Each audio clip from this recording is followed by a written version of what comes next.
Hi guys, welcome back. Going further in learning Kotlin for Android, we'll be looking at classes and functions. Classes in Kotlin follow a straightforward structure. However, there are some slight differences from Java that you want to know before we continue here.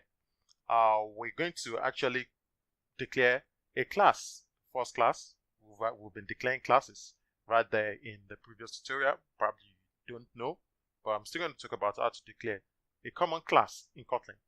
You could declare class this way. Let's just declare first class.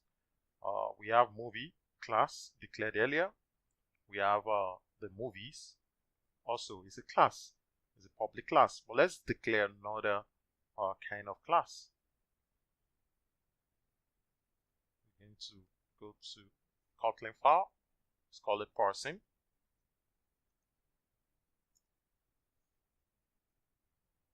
It is always empty by default when you create a new Kotlin file, but you need to actually declare your class. We'll call class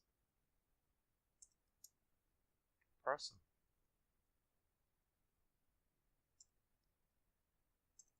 That's all. You've declared your first class in Kotlin. You could also have a unique default constructor.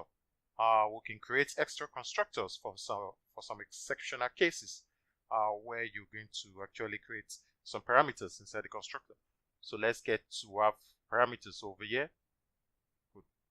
Just open your parentheses, name, before the data type. That's the standard. Also, surname before the data type. So in here we have two constructors. The first is for name, while the second is for surname. So that's just the basic way to create a constructor inside a class. Where the body of the constructor, you can declare an init block if you have an empty constructor.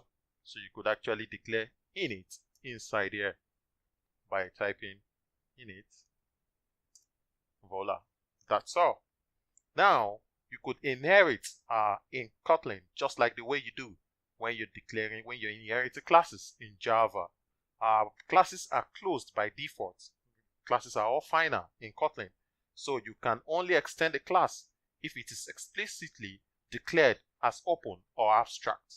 Now, before you could actually extend a class must be an open class or an abstract class. That's what that means. So let's try to extend a class from this project. So I'm actually going to be creating another class called animal. Another Kotlin class called animal.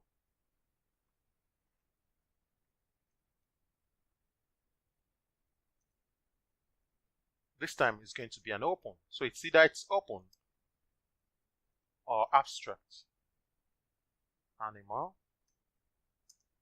Since it's not going to have a body, I'll just pass in its parameter, the name of the field before the data type. Now we have a class called animal, which is open.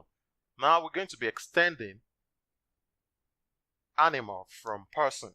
So how are we going to do it? Easily. In Java, you type extends, but in Kotlin, just a colon. It's okay, and you declare the class you are trying to extend from. Now you need to pass in the constructor parameter, which is what? First name.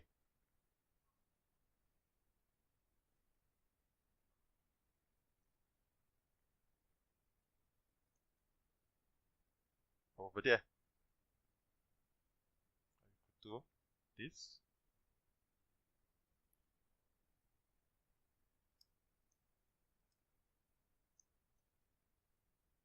Or for simplicity, we could refactor this person, this animal, to bring it in just for sample purpose. Person.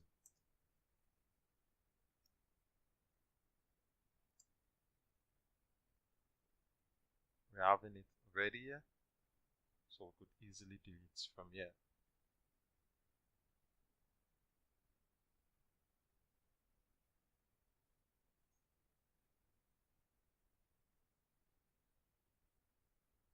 So now we're going to pass the first name as the parameter over here, or the name.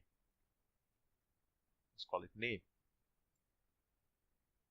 So all could work, but this is like an inner class called anima. We could also declare another class called, let's say, Kotlin class. Let's call it university. Over here, so it's going to be an open class called university. Now we could actually give it the same kind of data type. It's person, which is name, string. Cool. So over here, we could extend that university and pass in the name, so it's gonna work correctly. So that's just it. That's how to extend a class in Kotlin. Let's talk about functions. Functions are declared by using the func keyword, as we all know. We have that in the onCreate method over here. You could look at it. Function onCreate is just an overriding function. That's why you have it. So you could actually declare any function using the func keyword. So you always return a value. If you just keep the return value, the function is indeed returning units. So most times you need to return a value when you're declaring a function inside here. So let's just declare another function. Let's call it going for studies. Going for studies. I want to know the name of student going for studies, string or data type. Cool. That's a function, just to know students that will be going for studies. So that's it. But you need to use a return type. But if you decide not to return anything, it's going to return a unit, which is similar to void in Java. Though this is in fact an object which you could actually still make use of. Now we're going to be looking at constructors and the functions parameters. Parameters in Kotlin are a bit different from Java, as you know. Now you can have a function. Let's try to have another function over here. What's this function gonna do? It's going to add some stuff together. Going to have it as an integer. This should be y as another integer. Okay. Integer in Kotlin is in caps. Don't forget, it's always in caps. Now, the return type is an integer. So now what's gonna return? It's gonna return x plus y. That's all. If you notice, this is very handy, and you don't end any declaration in Kotlin with semicolon. Take cognizance of that, and you could actually reuse the function, or you could use it to manipulate some words. You could call it by adding x and y, passing value for x and passing value for y, and it's going to return the addition. So that's just the basic function. We've actually used another kind of function in the last tutorial when we created the toast over here. That's another kind of function where we have two different parameters. The character sequence for the message of the toast, and the duration, the length, short of the toast. So if you notice, the duration is hard coded. You don't need to pass any parameters for that. That was why we could call a toast without the duration. Zipping this is not declared, you need to pass that. So you could actually add code or create value or initialize some parameters in the function which are going to be used right there in the course of the application. So without so much ado, I think we've been able to cover classes and function. We employ you to lay your hands on like other examples, so you're going to understand how to actually maneuver yourself around this. In the next tutorial, we'll be diving into a real life scenario where we'll be creating the weather forecast. We're going to actually be rendering a list of daily forecasts for the next 7 days.